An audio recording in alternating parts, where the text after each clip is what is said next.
சென்னையிலங்க 2 நாள் வந்து விட்டு விட்டு மழை பெஞ்சிட்டு இருக்குங்க. வானம் பார்த்தனா கிட்டத்தட்ட அப்படியே இருட்டா இருக்குங்க. செம்மையா இருக்குங்க கிளைமேட்டு. மழை வந்து எப்போ வரும் எப்போ வராதுன்ற மாதிரியே நம்மளுக்கு தெரியாதுங்க. திடீர்னு விட்டு விட்டு மழை வருதுங்க. திடீர்னு ஜோரா பெய்யுது, திடீர்னு லைட்டா வருதுங்க மழை. ஆனா செம்ம கிளைமேட்டுங்க. இந்த ஏரி பார்த்தனா டொனக்கா கேம்ப் பக்கத்துல இருக்குங்க. இந்த ஏரி பாத்தீங்களாங்க, அந்த ஏரி வந்து ஓபன் பண்ணி விட்டுருக்காங்க. அது ஓபன் பண்ணனால இந்த சைட்ல வந்து தண்ணி எதுவுமே வந்து வெளியில வரலங்க. இந்த மலையில நம்மளால வந்து கண்டிப்பா வந்து டாடா ஏசி வந்து ஓட்ட முடியாதுங்க. ஆர்டரும் நம்மளுக்கு கண்டிப்பா வராது. நம்ம காலையில இருந்து கிட்டத்தட்ட பார்த்தோன்னா ஒரு 5 மணி நேரம் லாகின் பண்ணோங்க. நம்மளுக்கு எந்த ஆர்டருமே வரலங்க. ஏன்னா இப்போ செலக்ட் ஆகிற வண்டி எல்லாமே வந்து க்ளோஸ் வண்டி தாங்க புக் ஆகும். க்ளோஸ் வண்டி இந்த மாதிரி டைம்ல தாங்க ஓட்ட முடியும். வெயில் காலத்துல அவங்களுக்கு வந்து ஆர்டர் வந்து அந்த அளவுக்கு வராதுங்க. நம்ம வந்து இந்த ஏரிக்குள்ள இறங்கிடலாங்க. இங்க வந்து அந்த அளவுக்கு தண்ணி ஒன்றும் இல்லைங்க. நம்ம அப்படியே பொறுமையா இறங்கிடலாம். பள்ளமா தான் இருக்கு, இருந்தாலும் பார்த்து நிதானமா இறங்கணும். இறங்கடா கடவுளே, இறங்கிரு.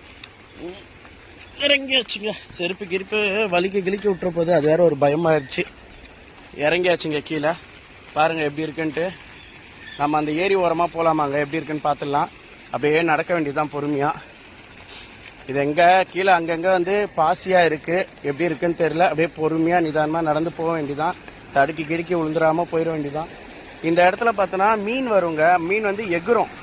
நம்ம வந்து இது கிட்ட போனோடனே பாசி வந்து வழுக்க ஆரம்பிக்குதுங்க. தண்ணி பாருங்க எவ்வளவு ஃபோர்ஸா போயிட்டு இருக்கு பாருங்க. செம்மையா இருக்குங்க பாக்குறதுக்கு. இந்த தண்ணி அப்படியே வரிசையா லாஸ்ட் வரைக்கும் போகுங்க. இது வந்து காவா தண்ணி வந்து கலக்குதுங்க. இப்ப கிடையாது, இது மழை அடிச்சிருக்கனால தண்ணி வந்து பியூர் ஒயிட்டா இருக்குங்க. முன்னாடி எல்லாம் வந்து இது வந்து தண்ணி ஓட்டம் போகாம இருக்கும்போது காவா தண்ணி பார்த்தோன்னா அப்படியே கருப்பா நம்மளுக்கே தெரியுங்க பார்த்தாலே.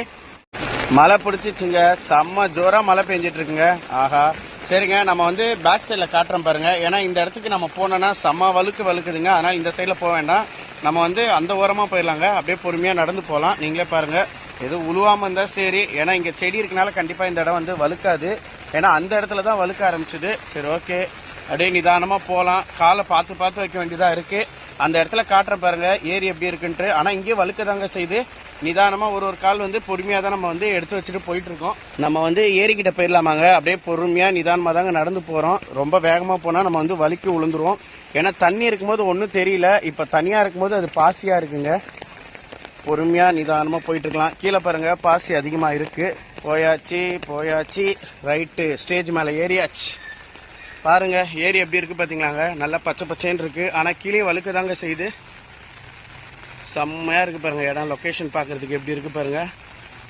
ஃபுல்லா ஏதோ செடி மாதிரி வளர்ந்துருக்குங்க. இது என்ன செடின்னு தெரியல. உங்களுக்கு தெரிஞ்சிருந்தா கமெண்ட் செக்ஷன்ல மறக்காம சொல்லுங்க. செம்மையா இருக்கு பாருங்க. சுத்தி எப்படி இருக்கு பாருங்க. நல்லா பச்சை பச்சையா இருக்கு பாருங்க. சரி, நம்ம வந்து இப்ப தண்ணி போற இடம் எப்படி இருக்குன்னு நான் காட்டுறேன் பாருங்க. இதுவும் நம்ம பொறுமையா தான் போறோம். இங்க வந்து எப்பவுமே வந்து தண்ணி ஃபுல்லாகி இந்த இடத்துல வந்து ஒழுவ ஆரம்பிக்குங்க. இப்ப தண்ணி பார்த்தீங்களாங்க ஃபுல்லா ஆகல. எதனால ஃபுல்லா ஆகலன்னு பார்த்தோன்னா, இந்த லெஃப்ட் ஹேண்ட் சைட்ல இருக்கு பாருங்க. இது வந்து ஓபன் பண்ணி விட்டுருக்காங்க. அதனால தான் தண்ணி வந்து வேகமா வந்து வெளியேறுது. கண்டிப்பா இது வந்து லாக் பண்ணியிருந்தாங்கன்னா அந்த தண்ணி வந்து இந்த வழியா ஃபுல்லா ஆயிட்டு இருக்குங்க. இந்த லாஸ்ட்ல தெரிஞ்சு பாருங்க, அதுதான் வந்து திருவேற்காடு ஏரிங்க. இந்த ஏரி அந்த ஏரியும் இந்த ஏரியும் வந்து கனெக்ட் ஆகுதுங்க. சரி, ஓகே, நம்ம வந்து தண்ணி எவ்வளவு ஃபோர்ஸா போகுது நம்ம பார்த்துலாமாங்க. அப்படியே பொறுமையா நடந்து போலாங்க. அப்படியே நிதானமா போக வேண்டியதான். அங்க பாருங்க ஒரு அண்ணன் வந்து இறங்க ஆரம்பிச்சிட்டாங்க. நம்மளுக்கு வந்து அந்த இடத்துல வந்து வழுக்க ஆரம்பிச்சிச்சு. இருந்தாலும் அவர் வந்து தைரியசாலி தாங்க. ஏன்னா நம்ம எல்லாம் புதுசுங்க, எப்பயாதான் வருவோம். அவர் வந்து அப்பப்ப வரனால அவருக்கு வந்து அந்த வழுக்கிறதுலாம் வந்து சமாளிச்சிருவாரு. இன்னொரு விஷயம், நம்ம வந்து கொஞ்சம் குண்டா இருக்கனால கீழே விழுந்தனா அடிப்பட்டா நம்மளால தாங்க முடியாதுங்க. உங்களுக்கே தெரியும். சரி, ஓகே, நம்ம நிதானமா அப்படியே நடந்து போகலாம். தண்ணி போறதை நான் உங்ககிட்ட காட்டுறேன் பாருங்க. ஸ்லோவா தான் போறேன் பாருங்க. போயிரு நிதானமா போறேன். கீழே ஃபுல் அண்ட் ஃபுல் பாசி தான். நம்ம வந்து தண்ணி போறத பாத்துலாமாங்க. இடி வேற இடிச்சுக்கிட்டு இருக்கு. சரி, பார்க்கலாம். தண்ணி போறத உங்ககிட்ட காட்டுறேன் பாருங்க. எவ்வளவு ஃபோர்ஸா போகுது பாத்தீங்களாங்க. நம்ம பேசினா கூட நம்ம வாய்ஸ் வந்து கம்மியா தான் இருக்கும். எதனாலனா தண்ணி போற சவுண்டு தான் பயங்கரமா கேட்கும். உங்களுக்கு கண்டிப்பா கேட்கதான் செய்யும். தண்ணி போறது வந்து நம்ம பார்த்தாச்சுங்க. எதுக்கு நம்ம வந்து இப்ப தள்ளி வந்திருக்கோன்னு பார்த்தோம்னா, இடி இடிக்குதுங்க. அதனால நம்ம அந்த பக்கத்துல இருந்தா டேஞ்சர் தான். ஏன்னா மேல பாருங்க ஹை வோல்டேஜ் வந்து கரண்ட் போகுது. பக்கத்துல ஏதாவது இருந்து ஏதாவது ஒன்று ப்ராப்ளம் ஆயிடுச்சுன்னா ரொம்ப டேஞ்சர் தான். நம்ம வந்து மேலே ஏறிடலாம். இந்த கீழே இருந்தனா நம்மளுக்கு டேஞ்சர் தான். மழையும் பெய்ய ஆரம்பிச்சிச்சுங்க. தூரல் வந்து அதிகமாயிருச்சு. சரி, நம்ம வந்து இப்ப மேலே ஏறிடலாங்க. எப்படி வந்தோமோ நம்ம அப்படியே மேலே ஏறிடலாங்க. இப்ப டைம் பார்த்தோன்னா சாயந்தரம் 5 மணி ஆகுதுங்க. 5 மணி 6 மணி அங்க இருக்கு. அப்படி ஒரு இருட்டா இருக்குங்க. நம்ம இங்க இருந்து கிளம்புறதாங்க நல்லது. ஏன்னா இடி இடிக்குது. இது வேற பச்சை மரம் வேற. அப்புறம் நம்ம மேல ஏதாவது ஒன்று தாக்கிச்சுன்னா கஷ்டம் தாங்க.